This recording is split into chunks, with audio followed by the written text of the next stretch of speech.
Gente, boa tarde, estamos aqui pela TV Horizonte, a TV de Nossa Senhora da Piedade, a nossa padroeira. Um abraço para você, minha amiga dona de casa, companheira de todos os dias aqui pela TV Horizonte. Eu quero falar de você uma novidade que vai acontecer na programação da TV Horizonte. Nós vamos começar com a nova programação e esse programa que eu apresento aqui, nós vamos fazê-lo à tarde, das 17 às 18 horas.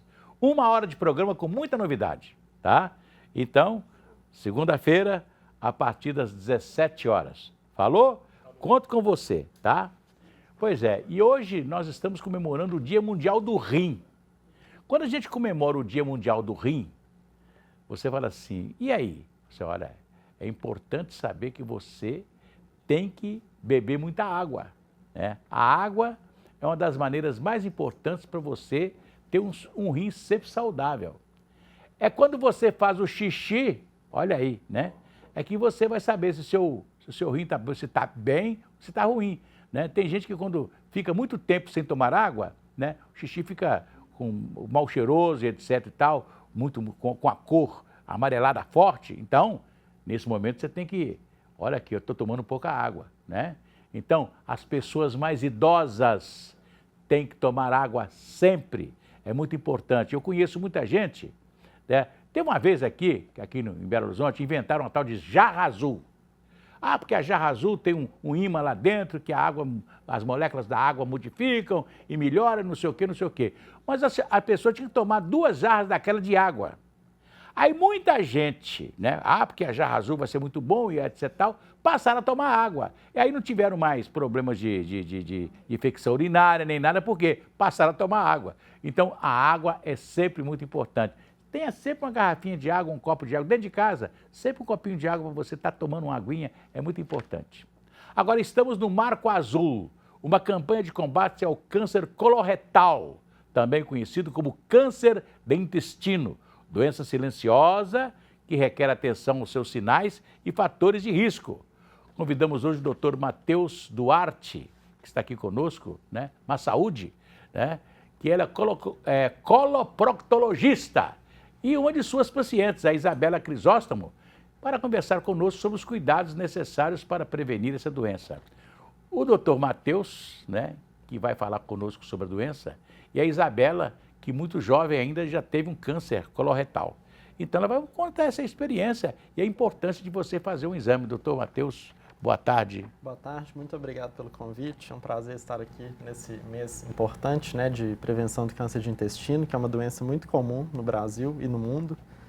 No Brasil é o segundo câncer mais comum em homens e o segundo câncer mais comum em mulheres também, né? Em homens ele fica atrás apenas do câncer de próstata e nas mulheres só do câncer de mama. A gente espera, né, no Brasil, cerca de 50 mil casos novos a cada ano de câncer de intestino. Então, é uma doença muito frequente, né, e que apresenta-se muitas vezes de forma silenciosa ou com sintomas muito pouco específicos. Sintomas e sinais, né, que muitas vezes são ignorados, são deixados para depois, e isso acaba levando a diagnósticos, às vezes, tardios. Pois é, interessante, porque eu sempre gosto de dizer o seguinte. Eu era garoto, né, e sempre acompanhei os problemas de saúde das pessoas mais idosas, né? A gente via falar assim, estou sofrendo do coração, né? Problema cardíaco. Naquela época era um sufoco, porque nós não tínhamos, né, naquela época, todo o arcabouço hoje medicinal que nós temos para combater uma doença cardíaca, os exames, Sim. etc. A própria operação cardíaca, que quase que não existia naquela época e tal. E as pessoas morriam o que morreu de quê? Ataque cardíaco, né? Era E assim. também você não via falar de câncer de próstata, né? Porque as pessoas morriam muito cedo. Então não tinha tempo de ter câncer de próstata e nem o mesmo problema de colonoscopia, né, que nós fazemos hoje. Esse câncer coloretal praticamente não existia porque as pessoas morriam aos 45, 50 anos de idade. Não é verdade? É né? isso mesmo. Né? Então, eu acho que hoje, né, com toda essa possibilidade do sujeito fazer um exame, eu gostaria de perguntar ao senhor, doutor, com qual idade a pessoa já tem que começar a cuidar? Porque eu sei que o exame de fezes, principalmente com a possibilidade de se ver um sangue oculto em fezes, seria já um momento para fazer uma colonoscopia. Com certeza. Né? O indicado é que a partir dos 45 anos de idade, todos, homens e mulheres, né? Todos nós, tanto homens quanto mulheres, comecemos a fazer algum exame preventivo, algum exame de rastreamento. E hoje em dia, como o senhor disse, né, nós temos mais opções do que há muito tempo atrás. A pesquisa de sangue oculto nas fezes é uma dessas opções e o que o senhor falou está totalmente correto. Se vem positivo, já é uma indicação de fazer uma colonoscopia, mas também pode-se optar por iniciar a prevenção com a colonoscopia, a partir dos 45 anos de idade. Lembrando que tem situações especiais, né, como pessoas que têm sintomas, como sangramento, mas em especial aqueles que já têm um histórico familiar de câncer, devem começar em idade mais jovem. Ou aos 40 anos, ou até mesmo antes, quando o parente em questão que teve o câncer, teve um câncer muito jovem, muito precoce. A Isabela Crisóstomo está aqui conosco, né, Isabela? Isso. Boa tarde. Boa tarde. A Isabela, ela teve um problema de câncer muito cedo, né, Sim. Isabela? E como é que você se sentiu sabendo que com idade tão pouca e já tendo um câncer de intestino, que é o mais falado hoje? Sim, foi um grande susto, né? Eu fui diagnosticada aos 33 anos. Os meus sintomas iniciais foram sangramento nas fezes, eu tive inchaço abdominal, tive sensação de evacuação incompleta, mas o primeiro sintoma, assim, bem explícito foi o sangramento nas fezes, que não foi oculto, né? Foi, assim, eu realmente via o sangue, né? E eu procurei já o médico. Minha avó paterna, ela faleceu com câncer de intestino, mas ela já estava idosa quando ela teve, né? Não foi nenhum caso assim precoce. Então eu fui ao médico, primeiro me diagnosticaram com hemorroida interna, eu tomei os medicamentos, só que o sangramento não parou. Então a partir disso eu voltei ao médico e eu caí nas mãos do Dr. Matheus. E a gente foi fazer um procedimento de ligadura elástica, que foi o procedimento para cauterizar a hemorroida, e quando foi fazer esse procedimento, ele encontrou o tumor. Então, foi bem por um acaso, assim, um susto muito grande, meu mundo caiu ali naquele momento e ele me explicou tudo que seria feito, né? E eu já quis resolver tudo muito rápido, sabe? No dia seguinte, eu já quis fazer a colonoscopia, eu quis fazer assim, olha, temos o problema, então vamos procurar resolvê-lo da forma mais rápida possível. E foi isso que a gente fez, então...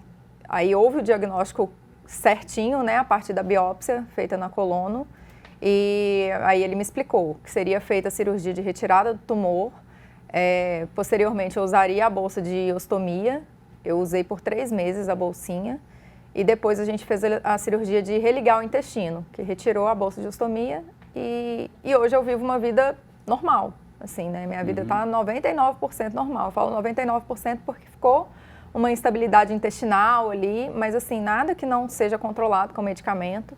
Eu não precisei de quimioterapia, não precisei de rádio.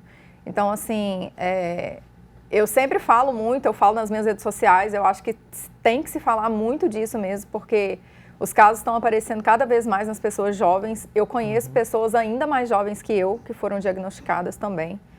Então, assim, ficar atento aos sintomas, ir atrás de um médico, melhor prevenir, né, resolver as coisas rápido, feito eu fiz, do que depois passar um perrengue maior. Eu tive uma amiga que nós estávamos em viagem, né, uma viagem de férias, um turismo, né, e de repente ela teve um problema desse, né, começou a evacuar sangue, e aí, mais tarde, foi diagnosticado como não chegou a ser um câncer, mas foi tratado, etc, mas um negócio bravo. A gente vai voltar depois do intervalo, e eu vou querer saber, doutor, inclusive baseado no caso da Isabela, né? Como é que é esse tratamento, como é que se faz esse tratamento, né? Quando já começa a admitir que a pessoa está com câncer, está com um problema, né?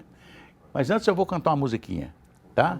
Vai tudo bem, muito bem, muito bem, muito bem, muito bem, muito bem, bem, bem. Com pílulas de Lúcia, sabe aquela dorzinha urinária, aquela sensação de queimação e ardor? Pílulas de Lúcia, são antissépticas das vias urinárias e vocês vão encontrá-la em todas as farmácias e drogarias. Se persistirem os sintomas, um médico deverá ser consultado. Daqui a pouco a gente volta.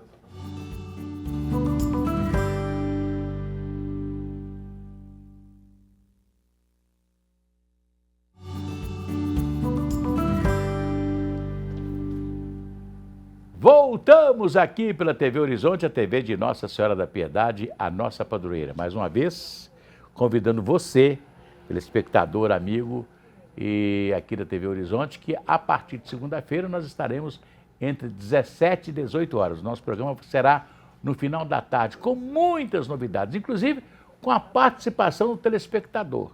Se você né, quer participar conosco, fazer qualquer tipo de denúncia, qualquer coisa, vai usar o telefone que nós vamos disponibilizar. Você pode gravar no telefone, né, sempre colocando o telefone de uma maneira que você possa gravar para mandar para a gente aquilo que você quer, tá legal? Vai ser um programa com muita participação do povo, né? Mas antes vamos cantar aquela musiquinha. Se a criança acordou, dorme, dorme menina, tudo calmo ficou, mamãe tem. Auricedina é um analgésico antisséptico de uso local para adultos e crianças. Todo mundo sabe, dor de ouvido, auricedina. Se persistir os sintomas, o médico deverá ser consultado. Estamos falando sobre o Marco Azul, mês dedicado ao combate do câncer coloretal. Dr. Matheus Duarte Massaúde está aqui conosco, né? É coloproctologista, e a Isabela Crisóstomo, que teve esse tipo de câncer, e estão conosco aqui hoje contando essa experiência. Doutor Matheus, eu perguntei aqui a respeito do câncer que a Isabela teve, etc. Tal, né? E graças a Deus é um câncer que se tomar todas as providências antes, não vai ter problema. Sim. É um câncer que, quando diagnosticado nas fases mais iniciais, né, um diagnóstico precoce, que felizmente foi o caso da Isabela, inclusive, né, a gente tem chances de cura que podem chegar a 90%, 95%. Uhum. E nesses casos, nem quimioterapia a Isabela necessitou de fazer, né? Ela realmente foi só operada.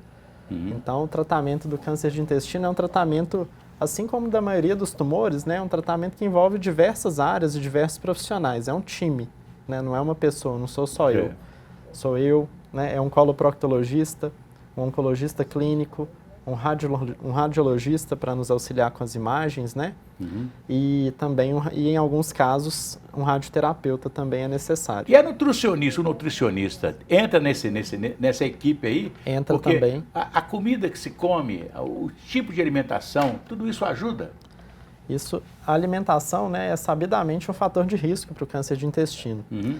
Então, o excesso de alimentos processados, embutidos, carne vermelha em excesso, bebida alcoólica em excesso, todos esses são os fatores de risco. Assim, é o que a gente chama de prevenção primária, né? Eu fiz em excesso, né? Em excesso. Em excesso. Tem gente que, né? Eu conheço gente que sim, eu não sei se... que eles falam que a cerveja tem muita coisa boa. A cerveja tem 10 coisas, é uma maravilha para a saúde, não sei o quê. Mas tem gente que exagera. Bebe em excesso, exagera, né? Uhum. Você beber um copo de cerveja na hora que você está com vontade de tomar uma cerveja, até uma garrafa de cerveja, mas você olha assim, a mesa tem 10 cervejas, né? O cara está ali o tempo todo bebendo, só bebendo, né? É. Quer dizer, não pode fazer muito bem, né? Uhum. Né? Aí é demais. É. Então, o nutricionista entra sim, né? Mas uma vez já dado o diagnóstico, o nutricionista ou nutrólogo entra com outro papel, mas de nutrir bem o paciente, prepará-lo para o tratamento que vem a seguir, né? Que seja só a cirurgia, seja a cirurgia mais quimio, mais rádio, e por aí vai, porque isso também é essencial. Você mudou, você era uma Isabela antes e depois desse tratamento. 100%. Então, como se fala em comida, em nutrição, você mudou um pouco a sua maneira de se alimentar? Eu venho tentando mudar bastante, assim, porque eu fui uma criança, adolescente, que se alimentava muito mal mesmo. Então, eu acredito que esse foi um dos grandes fatores contribuintes para o meu câncer, inclusive.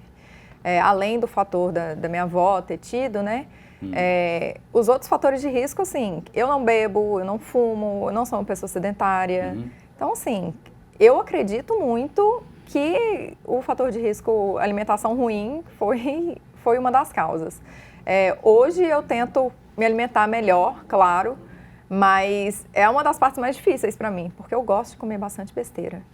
Essa parte para mim é difícil. Embora eu seja magrinha, a minha alimentação ela é meio ruim, assim. Mas eu tenho tentado melhorar. Pois é, a gente fala sempre que a alimentação, inclusive para o intestino, inclusive para o estômago, para o sistema, né, intestinal, seria bom comer muita fibra, né? Muita verdura, muitos legumes, né? Muitas frutas, né? Laranja, chupar laranja. O ato de chupar laranja é muito melhor do que tomar o suco da laranja, não é verdade? Sim. Né? né? A laranja com bagaço é muito melhor para o intestino do que o suco de laranja. E é isso mesmo, muitas fibras, né? Muitos legumes, verduras, frutas, folhas verdes. Antigamente dizia, vou lembrar os antigamente aqui, né? Que falava assim, fulano tá com canjiquinha de tripa, que era justamente quando a tripa faz isso, né? E fica suja aqui, né? Fica suja aqui e esse sujo vai dando problema mais tarde, né? Que fica ali acumulado. Quer dizer, quando você come... Tá aqui, ó. Inclusive dá um close aqui no meu dedo, né? O dedo tá aqui, o intestino, coisa tá assim. Aí se você come algum alimento, como uma laranja, chupa um bagaço, ele faz isso, né? Ele limpa, né? Se limpa, né? Tranquilamente, né? Então esses alimentos são maravilhosos para a saúde da gente, né? E a água, né? E também. A água, né? Muita água, né? Aliás, quem tem histórico de família deve fazer sempre exames, esses exames com mais antecedência? Com certeza. Né? Quem tem histórico na família deve fazer os exames mais cedo e quem tem histórico familiar não deve fazer pesquisa de sangue oculto nas fezes, já deve fazer diretamente a colonoscopia. Ao invés dos 45 anos, deve começar no máximo aos 40. Mas, por exemplo, se teve um caso de câncer num parente aos 45 anos, a gente subtrai 10 anos, então a pessoa em questão começaria aos 35. Pois é, como exemplo ilustrativo. Eu tenho um amigo que faz todo ano colonoscopia. Aí perguntei, mas por que você faz todo ano? Assim, porque meu pai morreu com um problema de câncer de intestino. Então, todos nós da família hoje fazemos todo ano, né? Todo mundo faz colonoscopia todo ano, já direto, né? Sem esperar que um exame possa Sem esperar um exame alterado. Alterado, né? Beleza. Já faz E o senhor trabalha em quais hospitais? O senhor, tem um monte de hospital que o senhor trabalha. Eu trabalho atualmente na Rede Mater Dei de Saúde, no Hospital Madre Teresa, na Santa Casa de Belo Horizonte também. Sobra tempo de dormir? Sobra um tempinho para dormir. Porque normalmente os médicos, para me cuidar trabalham muito, né? Trabalham muito em vários lugares, né? Sim. E às vezes, né, tem plantão, tem isso, tem aquilo, então é um negócio que às vezes o médico prejudica a saúde mais do que quando ele chama o paciente, né? Eu tinha um médico amigo meu, Dr. Wellington Armanelli, né? Ele me chamava para almoçar com ele e punha aquela comida toda, aquela comidaria toda na mesa. Eu falei assim, doutor Armanelli, eu não posso comer isso tudo não. Eu falei assim, não, hoje você pode comer. Quer dizer, ele me indicava na hora de comer, ele estava querendo que eu comesse muito, né? E eu não queria comer muito, que coisa interessante. Doutor, eu quero agradecer a sua presença, quer deixar uma rede social? Muito obrigado. Dr. Matheus Massaúde no Instagram. Dr. Matheus Massaúde no Instagram. Isabela? Eu quero primeiro agradecer, né, a participação, por a gente poder falar sobre isso mesmo. Tem que falar, gente. Vamos prevenir isso. Muitas pessoas da minha idade aí, o meu ciclo social, eu tento sempre falar sobre isso nas redes sociais também. E quero agradecer também ao Dr. Matheus, obviamente, porque agora ele é meu ídolo, né? E a equipe dele também, que são médicos excepcionais, eu sempre estou indicando. Então, é isso e minha rede social é Isabela Barroso. É isso aí, Isabela. Um abraço para você. Muito obrigado pelo convite. Olha, o nosso programa de hoje fica por aqui, mas eu vejo vocês na segunda-feira, agora é um novo horário. De segunda a sexta temos um encontro marcado às 5 da tarde, aqui na telinha da TV Horizonte, tá legal? E se você perdeu algum detalhe do programa de hoje, pode conferir a programação completa na rede social TV Horizonte Oficial. Agora você fica com Rede Notícias. E um dos destaques de hoje é uma análise da medida do governo de crédito consignado. E daqui a pouquinho, tá legal? Você vai saber de muito mais coisas aqui no Rede Notícias, tá legal? Daqui a pouquinho, até já.